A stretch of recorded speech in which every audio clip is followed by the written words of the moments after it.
Sama kita tarik. Atas nama Bapa dan Putra dan Roh Kudus. Amin. Itu adalah lambang salib terbalik. Saudara mungkin sadar atau tidak sadar, tapi faktanya demikian. Sekali lagi, ini kelas pengajaran.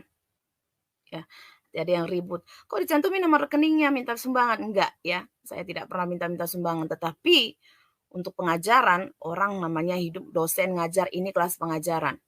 Kalau bahas Islam dan lain sebagainya yang kalau berdebat atau meluruskan sesuatu, saya tidak pernah cantumkan nomor rekening. Ya, dan saya pun tidak meminta. Ya. Nah, ini saudara, saya singkirkan dulu yang di depan layar saudara supaya tidak menutupi. Nah, ya, atas nama Bapa dan Putra dan Roh Kudus, amin, itu lambang salib terbalik. Di channel saya sebelumnya, sebelum di take down, yang pertama Pastor Sarah itu ya, itu saya sudah pernah mengajarkan ini dan ini sudah saya ajarkan sejak tahun 2020.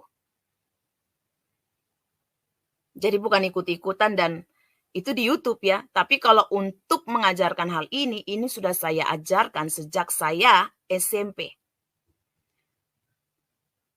Sejak tahun 90-an. Jadi bukan ikut-ikutan seperti yang kata si Dewi tadi. Oke? Nah, pahami nih saudara. Saya memputarkan satu video supaya saudara pun pahami. Video ini adalah properti saya. Dikirimkan oleh, bisa dibilang bukan sahabat, tetapi di dalam pelayanan di YouTube, kita sama-sama mendapati membongkar ajaran setan ini. Dan dia dari Katolik tadinya. Memang orang dari Roma, Vatikan sana. Dan dia mendapati ada yang aneh. Dan di channelnya dia sudah masukkan itu, dan itu dihapus oleh YouTube. Di take down begitu. Jadi dia memberikan saya, waktu itu tahun 2019. Dia minta saya untuk membawakan topik itu, dan saya sembunyikan ini menjadi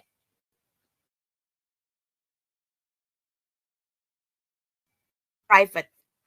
Tetapi saya unlist karena saya untuk membukanya setiap saya mengajar. Di part 1, saya biasanya menampilkan di akhir.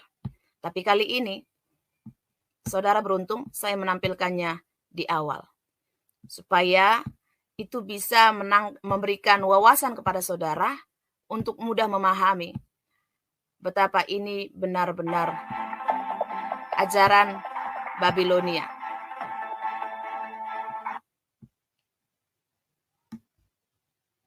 Dulu pernah saya open public. Tetapi karena saya tahu beberapa video saya dulu justru di-report oleh orang Katolik bukan Muslim, akhirnya saya lindungilah yang menjadi bukti bahwa ini adalah ajaran Babilonia. Babilonia itu saudara ajaran setan. Ya, agama Babilonia agama penyembahan kepada setan. Dan itu masuk di dunia kekristenan. Channel Pastor Sarah ataupun Pastor Sarah and the Prophecies itu dibuat untuk mempersiapkan jalan bagi kedatangan Tuhan Yesus. Caranya mengembalikan segala pujian penyembahan hanya kepada satu nama, Tuhan Yesus Kristus. Jadi ini membongkar semua bentuk penyesatan ataupun ajaran setan yang memasuki dunia kekristenan, apalagi yang dibuat oleh di luar Kristen. Ya, meluruskan segala pengajaran. Dan ini tidak terlepas dari doktrin Allah Tritunggal. Karena itu diawali dari orang Katolik. Zaman ortodoksi, gereja mula-mula, sehingga orang gereja di Roma itu dikeluarkan karena terlalu banyak penyesatan. Salah satunya doktrin Allah Tritunggal. Istilah bapak-bapak gereja itu istilah yang digunakan oleh orang Katolik. Ya, saya tidak perlu bahas itu. Kalau saudara mau belajar, masuk ke dalam video tentang Kristologi. Tetapi kita mau fokus membahas ini. Gereja Katolik part 2 adalah agama. Dalamnya makna tanda salib, Ibu Bapak. Ibu Bapak dan rekan-rekan yang kucintai, yang kukasih, dan teruntuk saudari saya, Sarah. Tanda salib ini mengandung arti yang sangat mendalam. Yang pertama yaitu kemanunggalan dari Allah Trinitas. Kedua, salib menunjukkan keadilan Allah yang menunjukkan betapa kejamnya akibat dosa kita, saudariku Sarah. Sehingga Allah sendiri yang menebusnya dengan wafatnya di salib itu. Saudari Sarah bisa lihat di Galatia 3 ayat 13. Yang ketiga, salib menunjukkan kasih Allah yang terbesar, yaitu bahwa ia menyerahkan nyawanya bagi kita. Saudari Sarah bisa dilihat di Yohanes 15 ayat 13. Agar kita dapat diselamatkan dan memperoleh hidup yang kekal. Bisa lihat juga Yohanes 3 ayat 16. Yang keempat, saudariku Sarah, salib yang merupakan tanda keselamatan dan kemenangan orang-orang Kristen yang disebabkan oleh kemenangan Kristus atas dosa dan maut. Jadi, di sini tanda salib ini merupakan lambang yang berdasarkan Alkitab. Bisa dilihat, saudariku Sarah, di Yeskel 9 ayat 4, Keluaran 17, 9 sampai ayat 14, Wahyu 7 ayat 3, 9 ayat 4, dan Wahyu 14 ayat 1. Dan bukanlah sesuatu yang bertentangan dengan ajaran Yesus. Bahkan di sini saudariku Sarah, di sini Sarah dengerin ya, Rasul Paulus sendiri bermegah dengan perwartaan salib Kristus. Galatia 6 ayat 14. Sehingga wajarlah jika kita sebagai pengikut Kristus membawa makna tanda salib ini kemanapun kita berada. Menurut sejarah, nah soalnya saudari Sarah tidak tahu sejarah gereja, ya seperti ini. Di sini menurut sejarah, diketahui bahwa tanda salib memang merupakan tradisi jemaat awal yang dimulai sekitar abad kedua berdasarkan kesaksian para bapak gereja, terutama Tertullian, yang dilanjutkan oleh Santo Cyril, Santo Ephrem, dan Santo Yohanes Damaskus. Jadi, walaupun kita tidak membaca ajaran mengenai tanda salib ini dilakukan oleh para rasul di dalam Alkitab, namun bukan berarti bahwa tanda salib ini tidak berdasarkan Alkitab. Lah, saudari Sarah kan berasalnya kan dari abad 16, pecahan dari mana saya tidak tahu. Kalau yang saudara saya, saudari-saudara saya Protestan yang benar-benar Protestan, dia mengakui. Lah Anda aja nggak tahu asal-usulnya di abad keberapa. Mana mungkin Anda tahu hal ini? Ya. Sebab biar bagaimanapun, ya, saya ulang, sebab biar bagaimanapun, makna yang terkandung dalam pembuatan tanda salib ini terpusat pada Kristus untuk mengingatkan para beriman akan keselamatan yang dapat diperoleh jasa Kristus yang tersalib dan bangkit. Maka tanda salib ini bagi umat Kristen adalah tanda yang harus kita bawa kemanapun sebagai tanda yang mengingatkan kita kepada salib Kristus yang menyelamatkan kita. Pertanyaan saya untuk saudari Sarah mengikuti Kristus yang mana? Kan begitu. Saya lanjut, tradisi ini serupa dengan tradisi bangsa Yahudi yang memakai tefilin, semacam kotak hitam yang berisi naskah Alkitab yang mereka ikatkan di dahi mereka sebagai pelaksanaan dari perintah dalam kitab Ulangan 6 ayat 4 sampai 8. Coba dong kalau berbicara sola scriptura yang benar. Anda paparkan itu kitab dongeng loh. Kasihilah Tuhan Allahmu dengan segenap hatimu, dan dengan segenap jiwamu, dan dengan segenap kekuatanmu. Saudari Sarah, tertulis, apa yang kuperintahkan kepadamu pada hari ini, haruslah engkau perhatikan. Haruslah engkau mengajarkannya berulang-ulang kepada anak-anakmu dan membicarakannya apabila engkau duduk di rumahmu, apabila engkau sedang dalam perjalanan, apabila engkau berbaring dan apabila engkau bangun. Haruslah juga engkau mengikatkannya sebagai tanda pada tanganmu, dan haruslah itu menjadi lambang di dahimu. Tanda di dahi ini juga disebutkan di dalam kitab Yeskil 9 ayat 4. Sekarang, Saudari Sarah, saya bacakan literasi tanda salib menurut para bapak gereja. Kitab suci yang kamu pakai, meskipun sudah diberodoli oleh Martin Luther dan kamu juga tidak jelas pecahan dari mana, itu yang mengantonkan bapak gereja, Saudari Sarah. Lebih eloknya, lebih jibakunya, lebih gentlenya Anda membuat kitab suci baru aja. Ya, Sarah. Di sini tanda salib menurut para bapak gereja. Maka bagi umat Kristiani, tradisi membuat tanda salib ini sudah berakar sejak lama. Bahkan dari Alkitab Perjanjian Lama dan juga Perjanjian Baru. Yaitu dari kitab Wahyu 7 ayat 3, bab 9 ayat 4, bab 14 ayat 1. Berakar dari ajaran kitab suci inilah, maka para bapak gereja mengajar demikian. Pertama, Tertullian abad kedua mengajarkan dalam De Cormil, dalam perjalanan kita dan pergerakan kita, pada saat kita masuk atau keluar, pada saat berbaring ataupun duduk, apapun pekerjaan yang kita lakukan, kita menandai dahi kita dengan tanda salib. Kedua, Santo Cyril dari Yerusalem tahun 315 sampai 386. Kira-kira tahu nggak sejarah ini kamu, Sarah? Dalam Katekese mengajarkan, maka mari kita tidak merasa malu untuk menyatakan Yesus yang tersalib.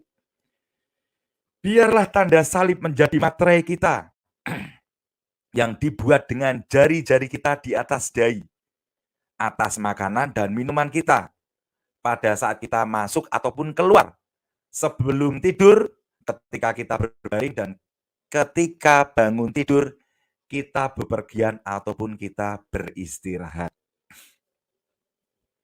Masuk ke Santo Ephraim dari Syria tahun 373 mengajarkan, tandailah seluruh kegiatanmu dengan tanda salib yang memberi kehidupan. Jangan keluar dari pintu rumahmu sampai kamu menandai dirimu dengan tanda salib. Jangan mengabaikan tanda ini, baik pada saat sebelum makan, minum, tidur, di rumah maupun di perjalanan. Tidak ada kebiasaan yang lebih baik daripada ini. Biarlah ini menjadi tembik yang melindungi segala perbuatanmu. Dan ajarkanlah ini kepada anak-anakmu, sehingga mereka dapat belajar menerapkan kebiasaan ini. Yang keempat, Santo Yohanes Damaskus tahun 676 sampai 749 mengajarkan, tanda salib diberikan sebagai tanda di dahi kita. Sebab dengan tanda ini kita umat yang percaya dibedakan dari mereka yang tidak percaya. Berarti Sarah tidak percaya.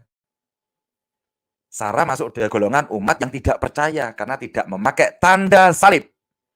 Dan engkau juga menghujat Tritunggal atau Trinitas.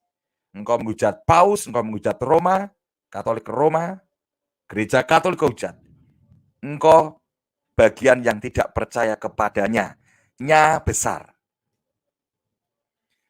Memang dalam hal cara membuat tanda salib itu terjadi perkembangan Ibu Bapak. Karena pada awalnya tanda salib hanya dibuat di dahi saja. Namun kemudian diajarkan juga untuk membuat tanda salib di mulut. Santo Jerome, Epitaph, Paulai, dan di hati, yaitu Prudentius Catem, tanda salib seperti yang kita kenal sekarang, yang secara jelas diajarkan oleh Paus Innocentius III tahun 1198 sampai 1216. Memang Ibu Bapak terdapat beberapa cara untuk membuat tanda salib. Yang terpenting di sini adalah makna yang ingin disampaikannya dan penghayatan orang yang membuat tanda salib ini. Maka cara yang mendetail sebenarnya tidak terlalu menjadi masalah Ibu Bapak. Seperti apakah membuatnya dengan 2 jari, yaitu jari penunjuk dari jari tengah yang melambangkan 2 kodrat Yesus, yaitu Allah dan manusia, atau 3 jari yang melambangkan Trinitas, atau kelima jari melambangkan kelima luka-luka Yesus di kayu salib, atau arah salibnya ke kanan dulu baru kiri, seperti yang dilakukan gereja-gereja timur dan ortodok, atau ke kiri dahulu baru ke kanan seperti yang dilakukan oleh gereja Katolik Roma. Ibu, Bapak, dan rekan-rekan, umumnya caranya adalah demikian. Dengan 2 atau 3 atau 5 jari tangan kanan di dahi, sambil mengucapkan atas nama Bapa, tangan kemudian ke dada melambangkan hati atau ke perut, menunjuk kepada luka Yesus di perutnya atau rahim di mana Yesus dikandung oleh Bunda Maria, sambil mengucapkan dan putra. Kemudian tangan menuju ke bahu kiri dan kanan sambil mengucapkan dan Roh Kudus, amin. Dan tangan kembali terkatup. Itu baru tanda salib ya, Sarah. Sekarang saya akan bukakan tanda salib ini. Dalam atau demi nama Bapa, Putra, dan Roh Kudus, amin. Ibu, Bapak, dan rekan-rekan, bagaimana kita membuat tanda salib? Membubuhkan tanda salib di kening, dada, dan pundak kita dengan menggunakan jari tangan kita. Dengan demikian kita diberkati dalam pikiran, hati, dan keberadaan diri kita sepenuhnya. Apa makna membuat tanda salib bagi diri kita? Dengan tanda salib, kita mengingat kembali secara istimewa hidup, wafat, dan kebangkitan Yesus Kristus. Arti masing-masing dari 3 tanda salib sebelum bacaan Injil dibacakan. Nah, arti masing-masingnya. Yang pertama, kita membuat tanda salib tersebut di dahi. Tanda ini memiliki arti. Dalam pikiranku saya percaya. Anda meminta bantuan Roh Kudus agar Anda bisa percaya pada sabda Tuhan dalam pikiran Anda. Yang kedua, kita membuat tanda salib di mulut. Tanda ini memiliki arti. Melalui mulutku saya mewartakan. Anda setuju untuk mewartakan sabda Tuhan yang Anda percayai dalam pikiran Anda ke semua orang. Yang ketiga, kita membuat tanda salib di dada. Tanda yang ini memiliki arti, Bapak, yaitu dalam hatiku saya simpan sabda Tuhan. Anda sudah percaya pada sabda Tuhan dan Anda juga sudah setuju untuk mewartakannya ke semua orang agar mendapat keselamatan. Namun, Anda harus juga menyimpan sabda Tuhan itu dalam hati Anda, agar Anda pun beroleh berkat-Nya. Ibu, Bapak, dan rekan-rekan, dengan tanda salib tubuh kita telah dimeterai dan disucikan oleh Allah. Dalam segala kegiatan kita, dari kita bangun tidur, sebelum tidur, kita belajar, kita bekerja, kita melakukan pelayanan, kita makan, kita susah, kita senang, kita tertawa, kita menangis.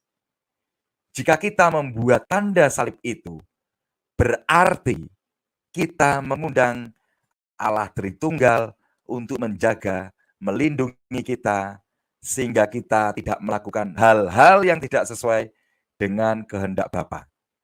Tanda salib juga merupakan tanda persatuan kita dengan sesama umat Katolik. Misalnya, jika kita makan di rumah makan, Ibu Bapak, kemudian melihat ada orang membuat tanda salib, kita pasti bilang, oh, Om PJ orang Katolik ya.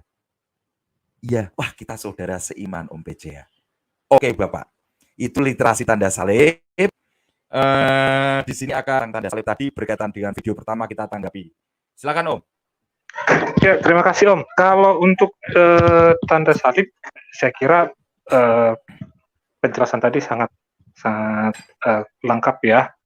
Tapi yang menjadi pertanyaan saya sebenarnya untuk Ibu Pendeta ini, beliau paham tidak Om kira-kira ya arti bapak-bapak gereja, kemudian sejarah yang dia gunakan itu sesuai dengan ini tidak ya, contoh-contoh apa kalau disandingkan dengan contoh yang Om namanya tadi berikan ya, misalnya Santo Cyril ini kan memberikan pengajarannya mungkin lewat tulisan. Nah, tulisan itu kan ada judulnya itu Om ya.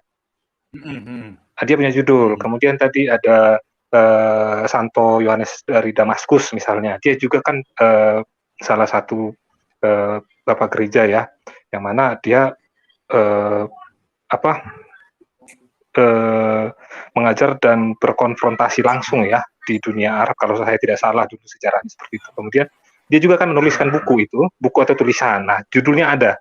Nah, kita sih berharap untuk awam Katolik kita jika mendengarkan ada pengajaran-pengajaran seperti ini, setidaknya kita bertanya ini kira-kira statement. Misalnya kita contoh ke Ibu Pendeta yang cantik ini. Ibu ini mengatakan ini Katolik itu menggunakan tanda salib itu sebagai tanda setan. Nah, diambil statement ini dari siapa kira-kira? Kemudian itu tertulis tidak? Ada buktinya tidak kira-kira? Nah, kan mereka ini sangat menjunjung tinggi skriptura ya. Jadi setidaknya skriptura ini kan katakanlah tulisan. Anggaplah bukan Alkitab yang dia pakai misalnya, tapi setidaknya dia punya bukti yang bisa dia paparkan, dia tunjukkan ini loh sumber saya seperti ini. Nah, jadi kita awam Katolik yang ada di DKC ini, ternyata walaupun Ibu Sarah ini mengajarnya dengan cara seperti itu, ternyata ada sisi positifnya juga buat kita. Jadi kita bisa mengambil, oh harusnya seperti ini ya, jangan. Jadi Ibu Sarah ini kita ambillah sebagai contoh buruk lah kira-kira dalam belajar, kira-kira begitu Om. Jadi kalau mau contoh yang baik ya cari literatur yang asli. Kira-kira seperti itu dulu Om, kalau untuk yang tanda salib ini. Mungkin yes.